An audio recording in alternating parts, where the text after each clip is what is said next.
I am Locutus of Borg.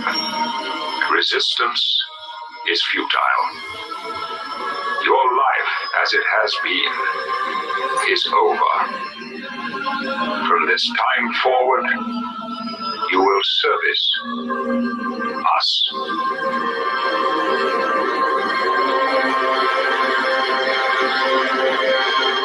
No! We will not service Washington. Mr. Worf,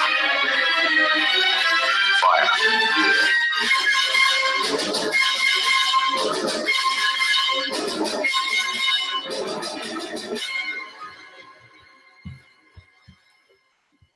Well, welcome to a belated Renegade Ramblers Radio. I'm your host, Renegade Bailey, or Dan Bailey. How are you doing tonight, Jeff? Hello.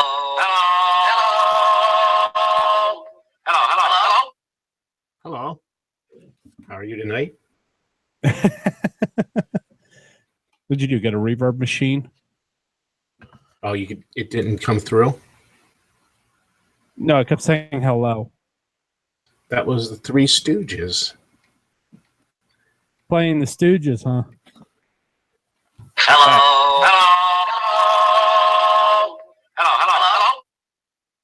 Yes. Okay, I'm filing a grievance. I'm the only Stooge allowed on this. So anyway, yeah, I just figured I'd find a little Three Stooges to throw in tonight with all the Stooges we have in government. So there we go. 3 more Stooges.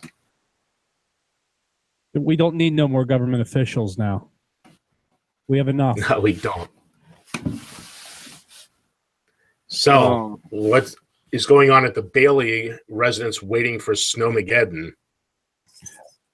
Well, thankfully, I'm sitting at home laughing at my dispatcher for thinking the storm was going to miss us. But I guess when you're an underpaid UPS manager, what do you expect? Well, it keeps changing. They were supposed to start by 8 o'clock, so it was supposed to be snowing right now. Now it's like, who knows, 3 in the morning or who knows. We'll see what we get. They're still calling for a foot up here. Who knows? It'll just be an annoyance, really. They were always calling for it not to start till about 10:30, 11 o'clock here, and they were calling for, I think the lowest estimate I saw on ABC 27 was 8 inches. Now they're calling for 12 to 20. Yeah. 12 to what? 20. If we get 24 inches, we tie the 93 blizzard. Well, I'm not too concerned about it. I don't expect to get that much up here.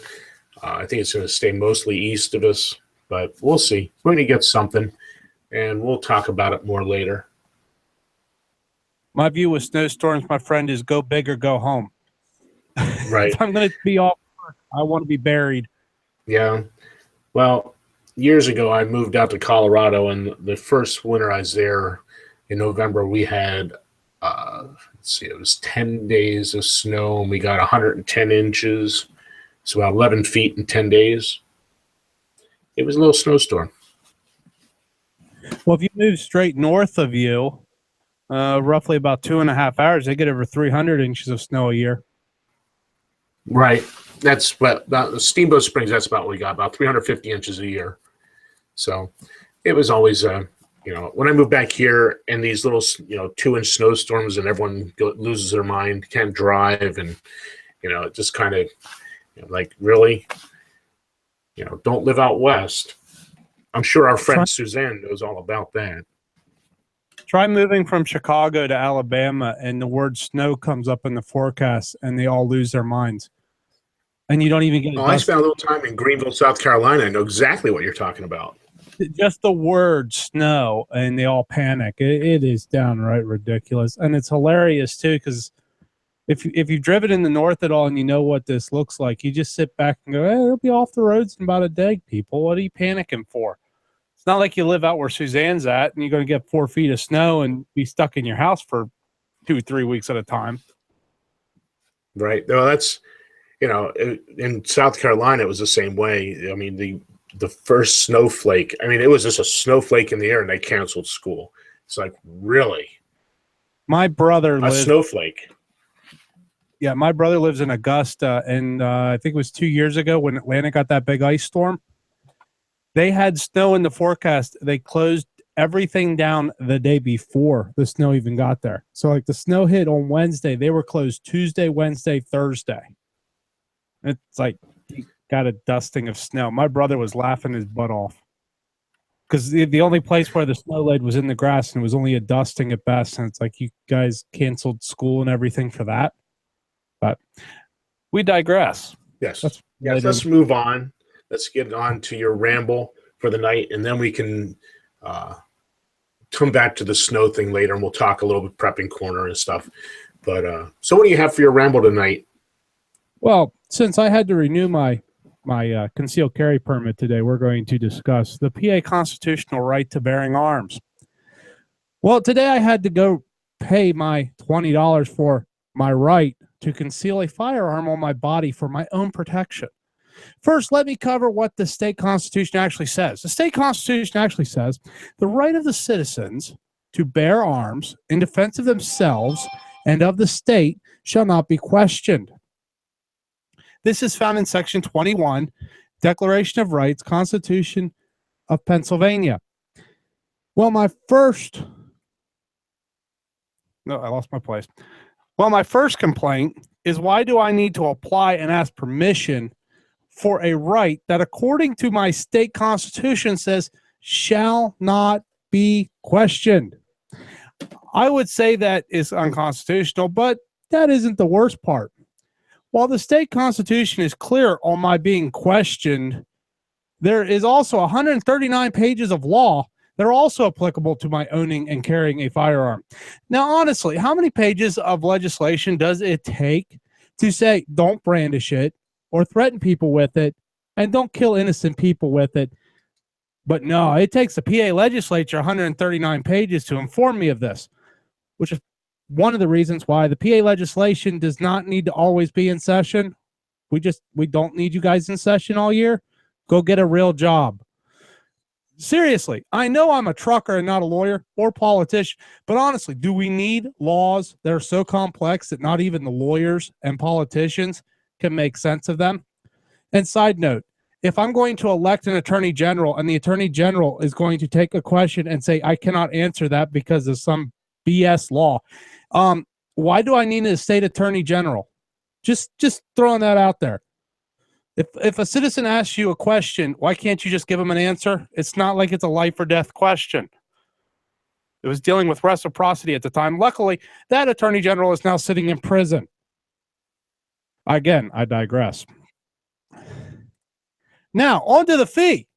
Do I truly have a right if I have to pay the government to get their piece of paper to allow me to do it?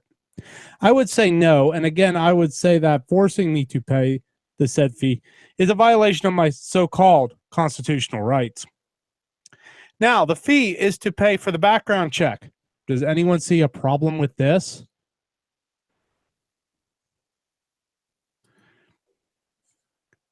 If I have to pass a background check, is that not the government questioning me and my ability to carry and possess a firearm? Yeah, it is. So now that I have pointed out all the unconstitutional fees and restrictions on my right to bear arms, do you still think it is a right? If I speak my mind, do I now need a permit? Do I need a permit for trial by jury? Do I need a permit to breathe air? Well, in California, I think you do. But anyway, I don't know about you all, but I'm tired of paying taxes and fees to exercise my God-given rights. Oops, I said God-given rights. I better be careful. After all, the government said there is no God. They might find me obsolete and then want to put me out of my misery. Is there any reason to continue this rant? I say let's secede from the federal government, from the state, and from the counties in some instances. We are not in control, and secession is the only method by which we can regain control. All right, Jeff, I'm done for now. Okay, so you are kind of in the same vein as my ramble for tonight, and I don't think we have enough time to really get into that. So I think we're going to be coming up to a break here in 4 minutes. So, full disclosure, I did not read your ramble, so I did not steal your thought. Okay. As if there was any doubt. Yes. I agree with the fee thing. I hate fees. My ramble last week, I think I pretty much made that pretty clear that the whole fee, fine, tax, it's all out of control and it all needs to end. I think that there is a level of regulation that the state is allowed to do. I mean, there are something. I mean, we don't want people running around with RPGs. I mean, I don't know. I'm just torn a little bit on what you said. I agree that it's a right, but at the same time, the state has a responsibility to the citizens of the state to regulate a little bit. And so I don't know where the balance is there, but there's somewhere there's got to be one. It has to be one there. And I'm not anti-gun, so I mean. No, my view of it is that if you have the right to do it, then the government shouldn't be able to put a fee on something that's a right. Because I agree totally on that. I 100%. Yeah, if you can't pay the fee, then you can't do the right. Is it then truly a right? We both know it's not. If you have to pay, it can't be a right. No, that's what I'm saying. I was just responding to that. No, it's not a right if they can charge you for it. It's just like, I know there's no right to hunting, but I have to pay them. I have to ask their permission and pay them a fee to go hunting. But honestly, with the hunting thing, who actually owns the deer or the animal that's being hunted? Is it the state that owns it or the people? Because the last I remember, the constitutions in, I believe, all of the states plus the federal government said the people. It was we the people. In the states, it was always some version of the people. So the state really doesn't have any authority here. The state has encroached its authority and said, well, we have the right to do these state game lands, and if you want to hunt on our state game lands. And then somehow the Game Commission took it from we can regulate the game lands to we can regulate what the farmer does in his field because the deer are eating his crops. Right. It's just one overreach. I agree. And it's just all these fees and fines. That's, again, like I said with my ramble last week, is that it's just gotten to a point where while it was may it please the crown, that was my ramble last week. So we're begging permission to do anything in life, whether it's work, recreation, which hunting is today. It's mostly recreation, though what I shoot and harvest, I use and consume at home. It's not just go out there and shoot it just for the fun of shooting it. I consume what I harvest. But I have to ask permission for everything and then pay them to do it. Well, that's like here. We have a per capita tax. The per capita tax is $10 per person. What happens if you don't pay the per capita tax? Do they put you to death because you're breathing air? Because isn't that basically a tax to live? Yeah. Well, I haven't. Do you have occupation taxes down there? It's not called occupational Yeah, taxes we have an anymore. occupation tax up here. I pay $150 a year because I have a job. Yeah, they did away with them down here. They call them something else now, but it's not. Perry County doesn't assess them. Cumberland County has a $52 EMS tax or something they've imposed. That was quote supposed to go. It was supposed to be $1 a week, and it was supposed to go away 2 years later. Guess what? It never went away. It's still on the books. Right. A tax never goes away. A fee never goes away. A fine never goes away. They're always there. Well, this is Renegade Ramblers Radio, where Renegade thinking is always outside the box. Daniel, we're about a minute past our normal break time. So do you want to take us out? Yep. Here we go. This Renegade Ramblers Radio. We're thinking thinking outside the box is always a good thing.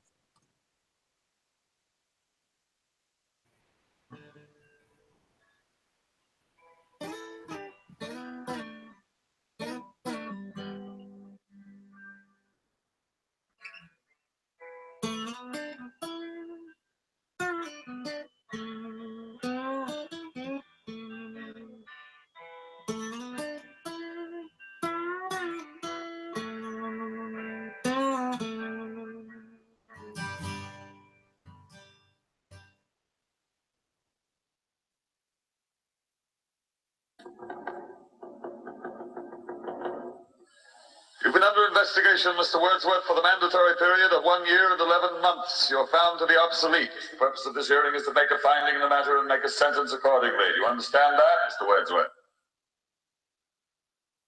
Your occupation, Mr. Wordsworth? A librarian. A librarian.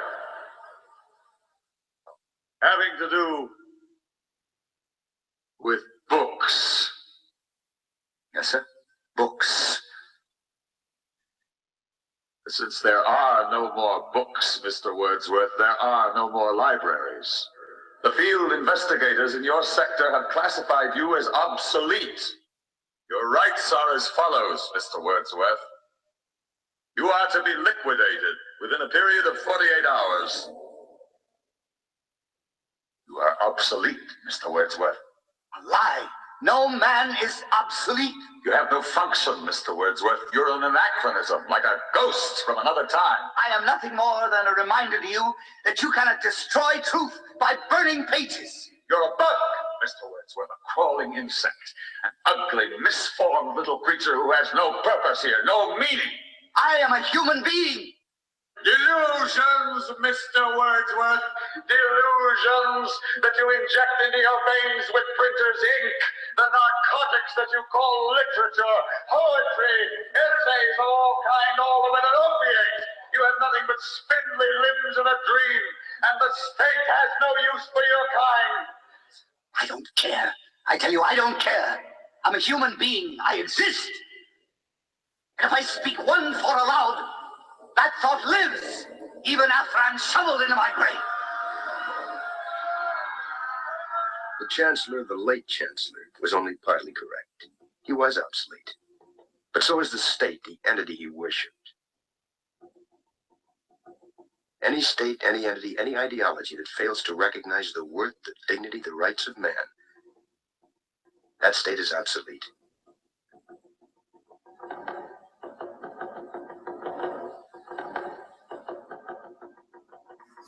We do not worship the illegal, immoral, and obsolete state here at Renegade Ramblers Radio. Renegade thinking is always outside of the box.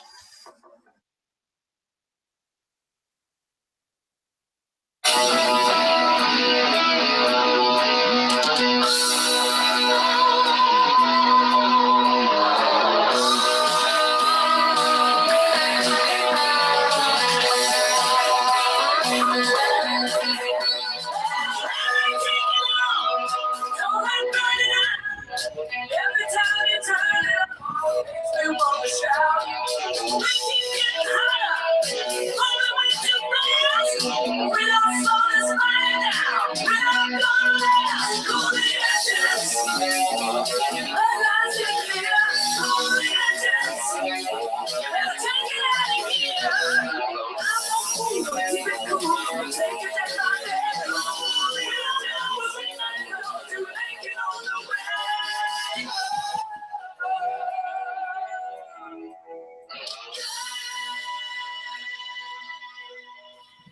Welcome back to Renegade Ramblers Radio.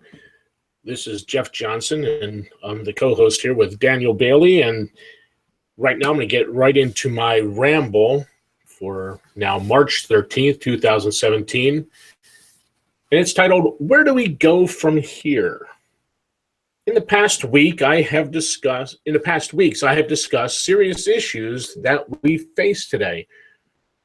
We are in a war with those that are dedicated to our culture of death. Violence, euthanasia, abortion, and the warfare state is glorified in large portions of this American Union. Traditional marriage and gender are under attack. Oppose these perverted people, and they will destroy you. In the past few weeks, we were given more information on the level to which this national government spies on us. They can manipulate the information they gain to declare you an enemy of the state. They will use their accomplices in the media to destroy you. Ask Michael Flynn, Jeff Sessions, and all the others under attack for what crime? Opposing the permanent government. They will do anything necessary to destroy anyone that opposes their government agenda. We have no common ground with these tyrants. Where does that leave us? What are we to do? We have been told for decades to vote for the red team or the blue team. Voting, hoping, and coping, as Mark Kreslin calls it, is an abject failure. This past week, the red team reneged on its promise to repeal Obamacare. Instead, they've decided to merely rename the ACA the AHA. They left all the terrible parts of the ACA in place and made it the GOP's proverbial crap sandwich. We have also been told by many in the Tea Party and the conservative top mafia that all we need to do is go back to the Constitution. The Constitution has been meaningless as a check on the power for the national government since the early 1900s, and I contend that the document was fatally flawed as it was ratified. Henry, Mason, and other Federalists warned of the government that the Constitution created and that we now live under. Still others say we just need to get more conservatives on the Supreme Court. This is another failed solution. The court does not write decisions based on the Constitution, but on what previous courts have decided. So the bad decision breeds more bad decisions and worse decisions. The conditioned cattle that comprise the electorate repeat the brainwashing that the Supreme Court is the final arbiter and the law of the land. This system we have is broken and cannot be fixed. Again, where does that leave us? The only viable solution left to us was demonstrated to us by Virginia in May of 1776, and then the rest of the states in July. It is past high time that we declare our independence from this illegal and immoral national government. The federal system set up by the Articles of Confederation is long dead and has been replaced with a consolidated government, just as Patrick Henry warned. We find ourselves in the same place as Jefferson and the founders that fateful July. We are subject of a tyrannical government that is destructive of life, liberty, and the pursuit of happiness. It is time for us to dissolve the political bands that have bound us to this government. Jefferson chronicled the abuses of the government of Britain and concluded with the legal portion of the secession document.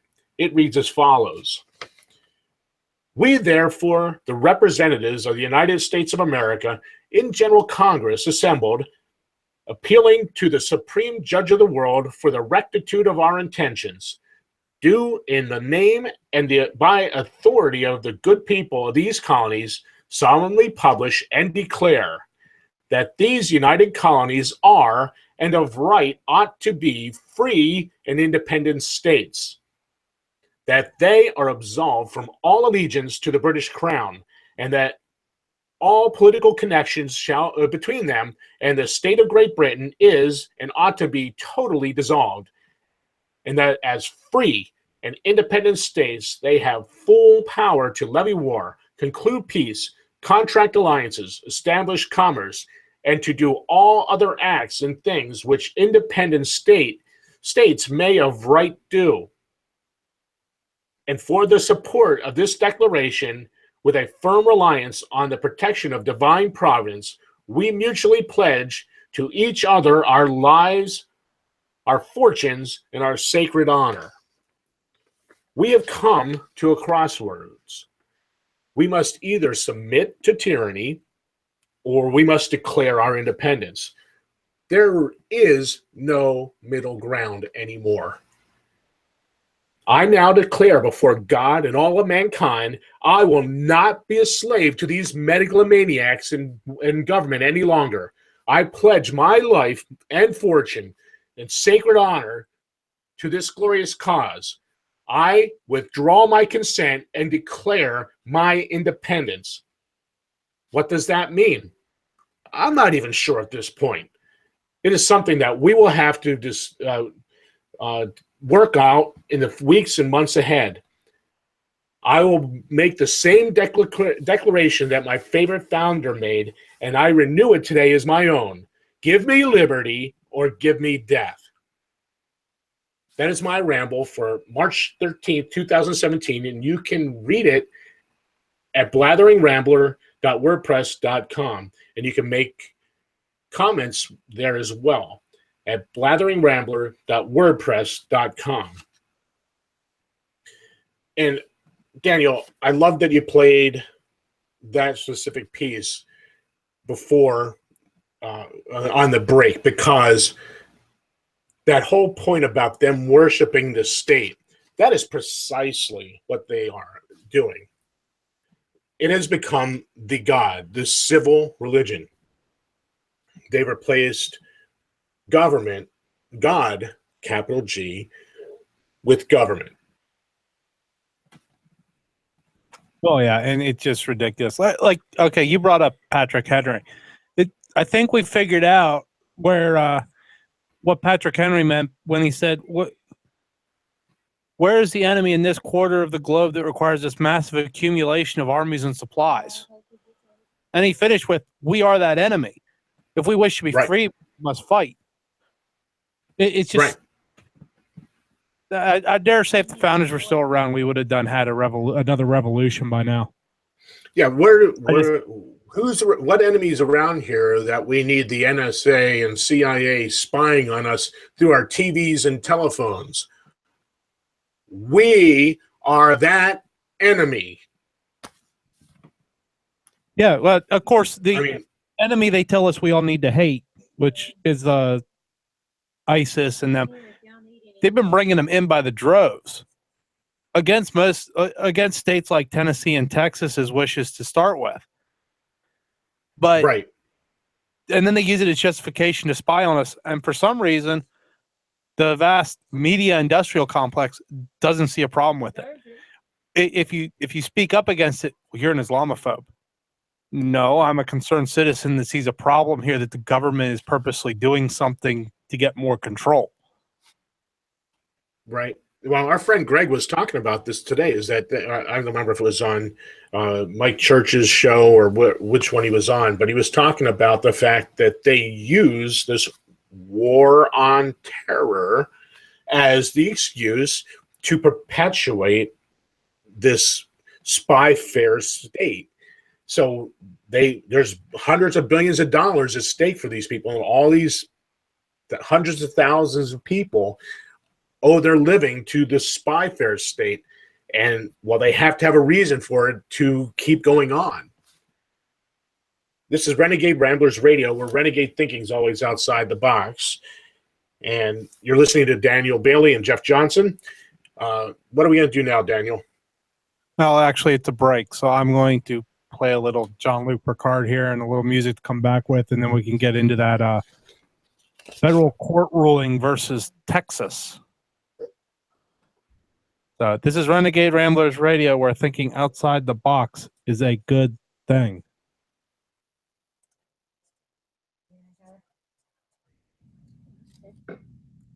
It's so simple. The Borg hurt you, and now you're going to hurt them back. In my century, we don't succumb to revenge. We have a more evolved sensibility. Bullshit! I saw the look on your face when you shot those Borg on the holodeck. You were almost enjoying it. How dare you? Oh, come on, Captain. You're not the first man to get a thrill from murdering someone. I see it all the time. Get out! Or what? You'll kill me?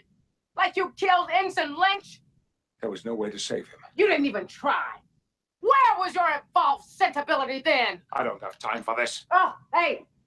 I'm sorry. I didn't mean to interrupt your little quest. Captain Ahab has to go hunt his whale. What?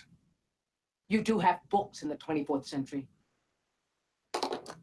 This is not about revenge. Liar! This is about saving the future of humanity. Jean-Luc, blow up the damn ship! No! No! I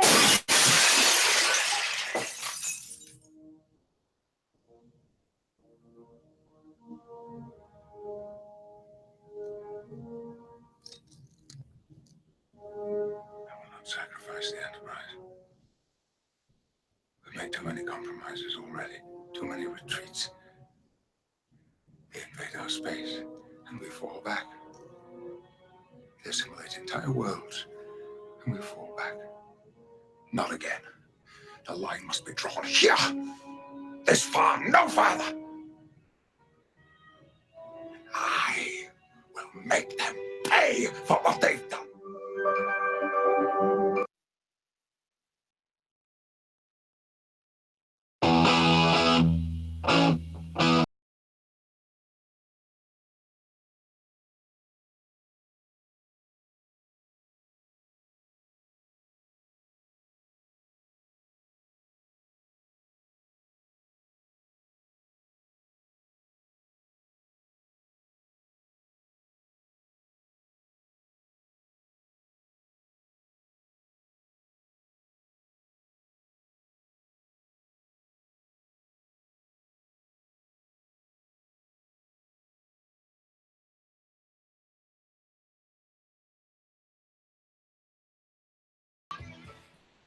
Well, welcome back to Renegade Ramblers Radio.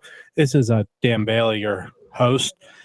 Hey, Jeff, before the break, I mentioned about this federal court ruling where the 3 Texas congressional districts, the Fed, divined by their unholy divinity power that these 3 Texas congressional districts were illegally drawn. Did you get to read that article yet? Yeah, it's a pretty short article. It's yes, I did read it, and this is nothing new. This goes back a long time ago, and the only reason I know this is from, again, our friend Mike Church in his pursuit of history taught us this, that gerrymandering comes from Eldridge Gerry all the way back into the 1700s. So this is nothing new. And they've been drawing up these congressional districts and all this other stuff to benefit their party since the founding. So this is just ridiculous. And again, it goes to another thing we're talking about, the states' rights. And okay, Daniel, I'm going to throw it at you. What should Texas have told this district court? Well, I think I put this on one of our chats. Texas should have just looked at the federal judge and said, you have no jurisdiction. And constitutionally, the federal judge has no jurisdiction. This is a Texas matter that's to be divined by Texas. Now, I do agree. I looked at the districting map, or the one example they had. It's a crazily drawn map, but my bigger question is, how does the federal judge crawl into the legislature's head and divine that the legislature did this simply based on race?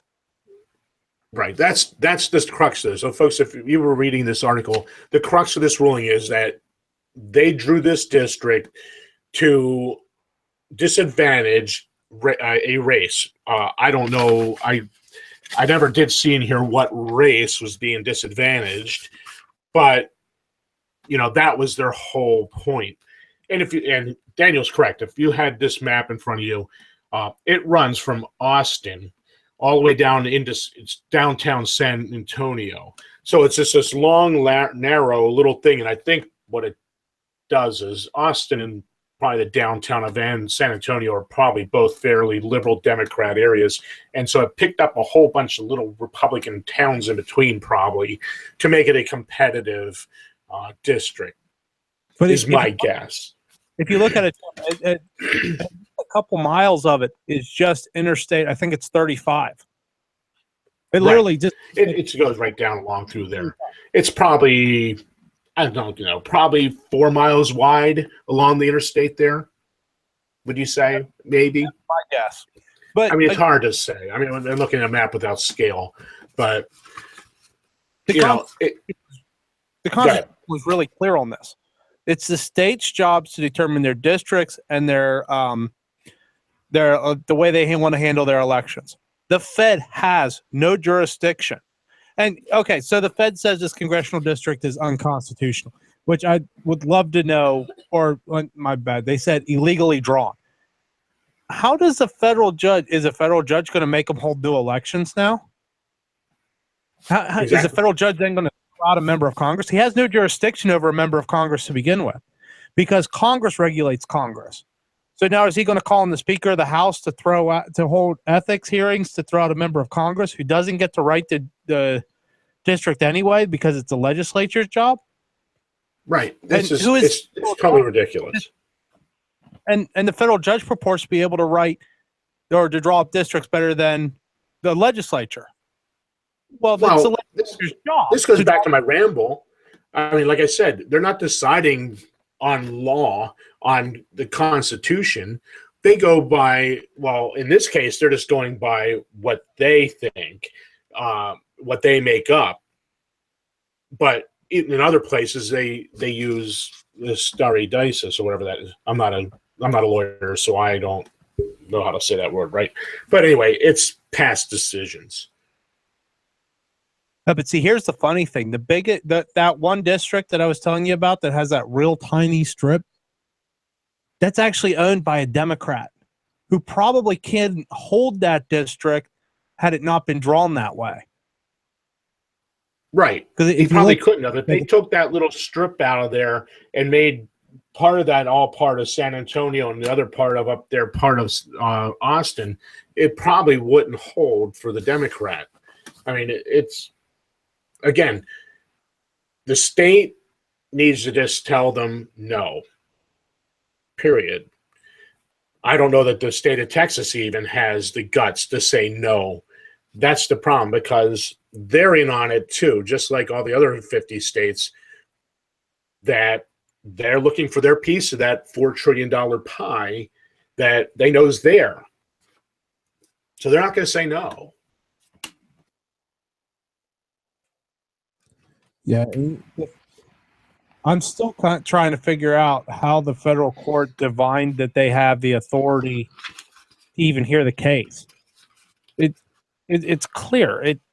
I don't know. Do you literally have to go in and say the federal court has no jurisdiction in X, Y, and Z? Madison said if the power wasn't given, then they don't have the power. But yet the courts seem to always give themselves the power.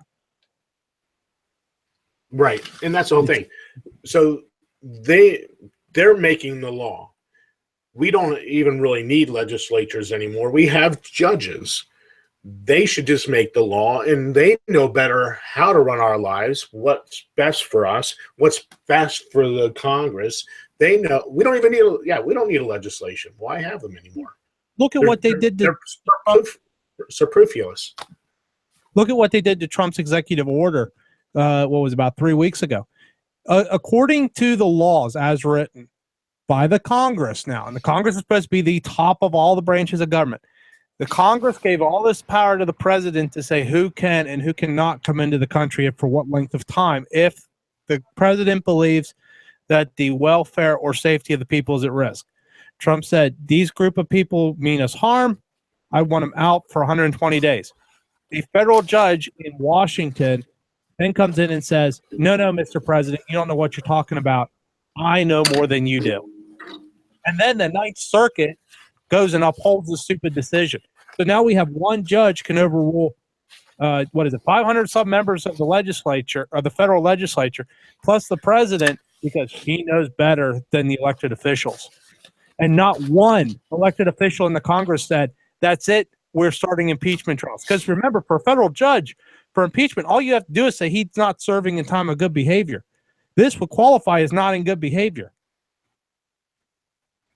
Right. And you're talking about, I had a ramble on this on February 4th, mean old Trump and the refugees. That's what I was looking for. That's why you heard all the things popping around there. I was digging out this piece of paper here, and the executive order was protecting the nation from foreign terrorist entry into the United States. And basically, he quoted Section 3 of Title 8, Code 1182 in his executive order. So he was quoting the law that the legislature passed that he was to enforce, and it specifically gave him the power to enforce what the law that they passed. And some judge decided that he knew better than the legislature that passed the law that gave the president responsibility to enforce. Hello. Yeah, and see what Trump should have done there. And I don't understand why he didn't.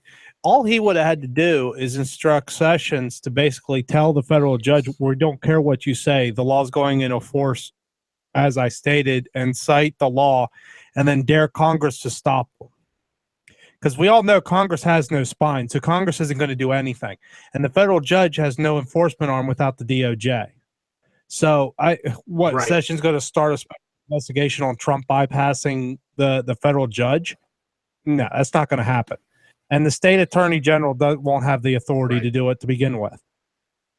So and like I said, it was a power that, I mean, it was a duly passed law signed by a president, so it was constitutionally empowered, and it was actually within the powers granted or given to the general government to make the naturalization regular. So Trump was breaking no law. He was enforcing a law that was duly enacted, and this judge decided he's above the law and above the Constitution, and the executive and the legislative branches could just go pound sand. I'm just curious where this state attorney general and where this federal judge was when Obama did the exact same thing 6 months prior, and nobody said a word. Right, and that's the other part of that whole thing when I wrote that ramble, is that the countries he chose were straight from Obama's executive order. So this wasn't just like he made something up. And really, when it came down to it, all those countries had no functioning government. So there was no way that they could ensure that the person on that visa was actually that person, and that he was actually a citizen of the country that was issuing that visa. So there was this whole thing about vetting them. There was no way to vet these people because there's no government there. So like in Yemen, it's a war zone. Saudi Arabia is committing genocide in Yemen. There's no government functioning there to even ensure that who's coming from there is the person on any visa. Yeah, well, Daniel, it looks like we killed this whole segment on this. I didn't think we'd be this long on it, but we definitely got on a roll on it. It's time for a break, and this is Renegade Ramblers Radio, where renegade thinking is always outside of the box.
Lord, you don't step aside, we'll tear you apart. You die first, get it? Your friends might get me in a rush, but not before I make your head into a canoe. You understand me? He's bluffing. Let's rush him. No. He ain't bluffing. You're not as stupid as you look, And you, music lover, you're next. Drunk piano player. You're so drunk you can't hit nothing. In fact, you're probably seeing double. I have 2 guns, one for each of you. The national government have you seeing double? Renegade Ramblers Radio has 2 guns. The hosts of the show, Daniel Bailey and Jeff Johnson, one for each of them. Renegade thinking is always outside of the box.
Well, welcome back. We're going to switch subjects here a little bit, get out of the news, and well, sort of get out of the news. We kind of hinted at this at the beginning of the show. We're going to talk about winter preparedness since if you listen to the Weather Channel, Snowmageddon is going to hit the Northeast, and we're all going to be out of power, and we're all going to die.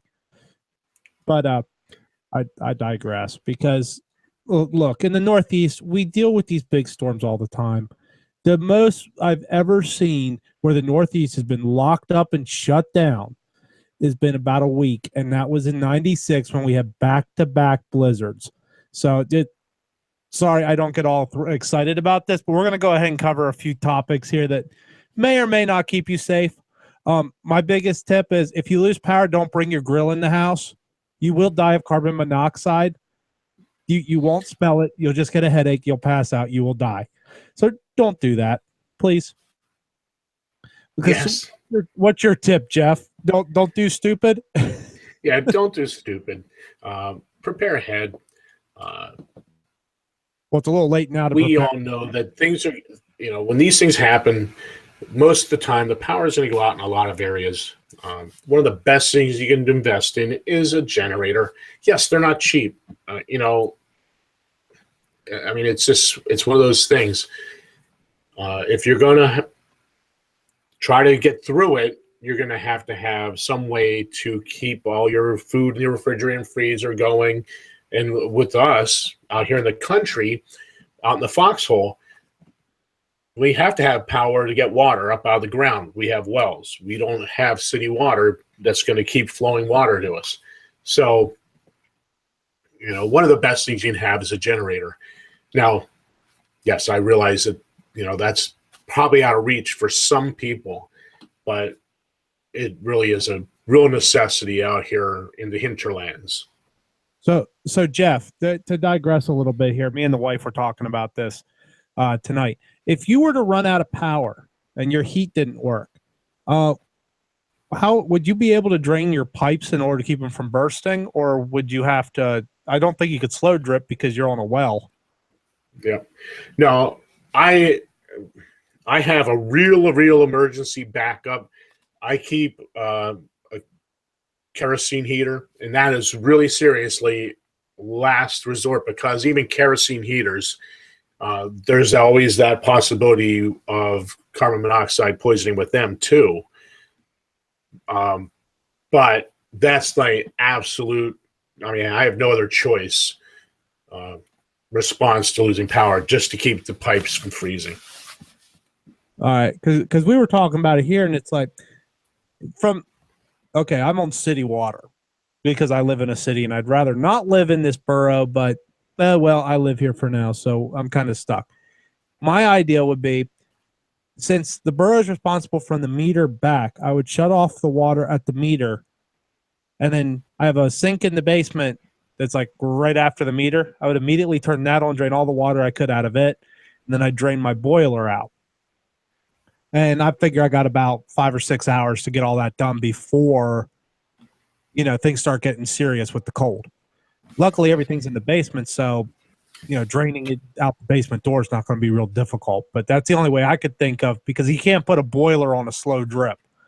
The sinks and stuff you can, but the boiler system's semi-enclosed. So if the electric goes out and the pump goes out, there's nothing to keep the water moving. Right. Yeah. That's, like I said, that's why I have the kerosene heater.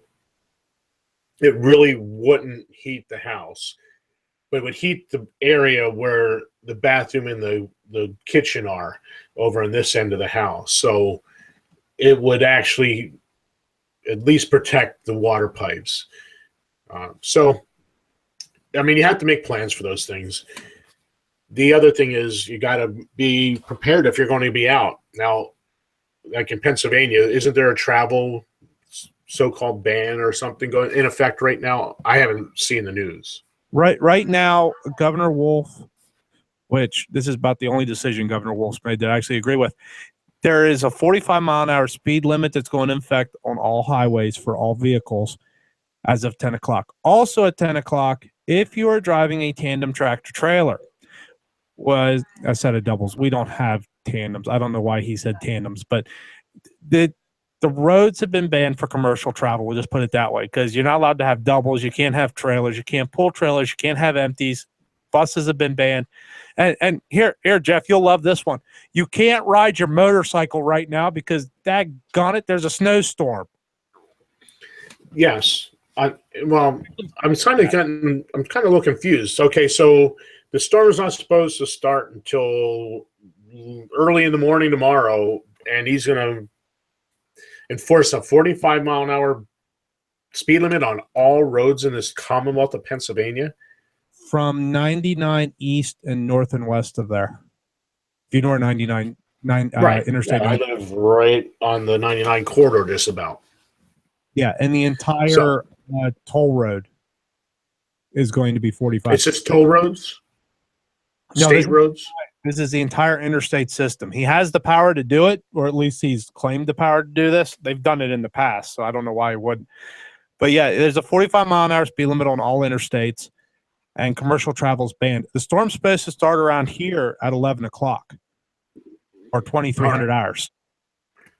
It won't start up there probably until about 3 in the morning, but it'll start down here in York and Philly roughly around 9:30, 10 o'clock.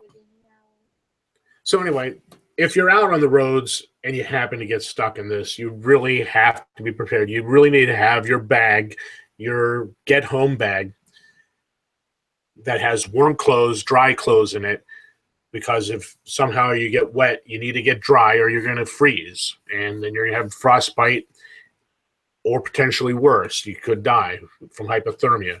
So you need to have your bag with you. You need to have some food. You have some energy bars, water in it.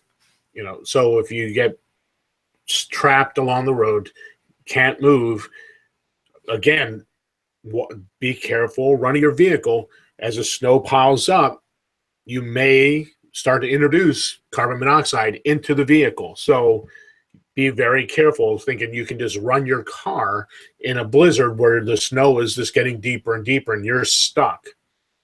So you may just need to have a good space blanket and a good blanket, something warm to put over you to keep warm, and just know that you're going to have to shut off that vehicle at some point. And the other thing with the vehicle, I'm real big practice on it. I never let my vehicle get below half a tank.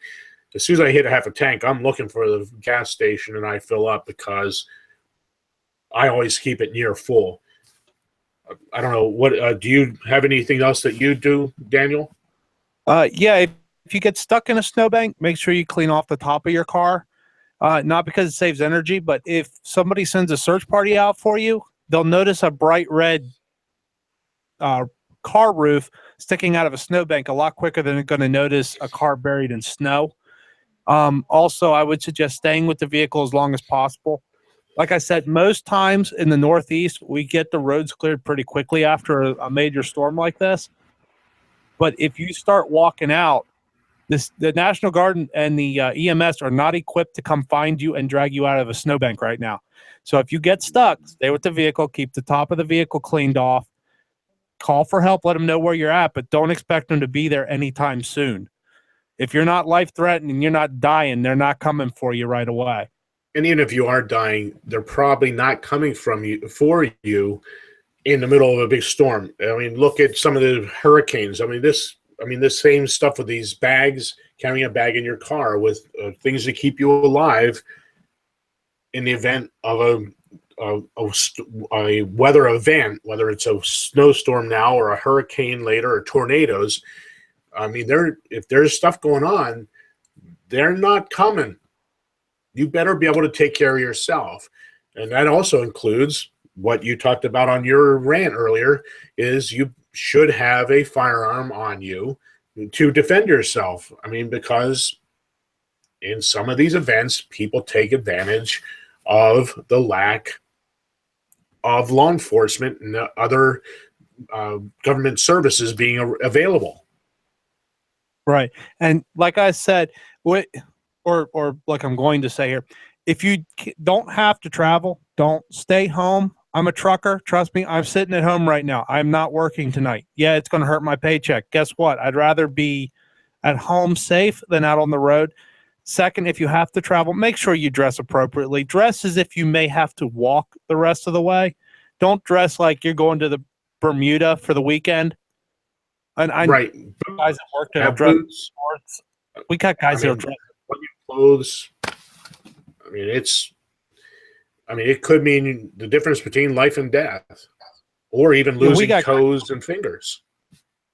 Yeah, we got guys that'll come to work in nothing but, their uniform shorts, and it's like, dude, it's 5 degrees outside. Oh, I'll be fine. Yeah. If the truck breaks down, guess what, buddy? You lose heat in a hurry. Those trucks do not hold heat very well. But anyway, we're coming to the end of the show here. One last thought, and it has nothing to do with the storm.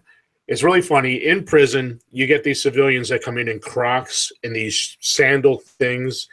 If an inmate wants to hurt you, they're going to step on your toes, and it's going to hurt. So dress appropriate for wherever you are, whether it's prison or a storm. Hey, Daniel, thank you. Have a good night.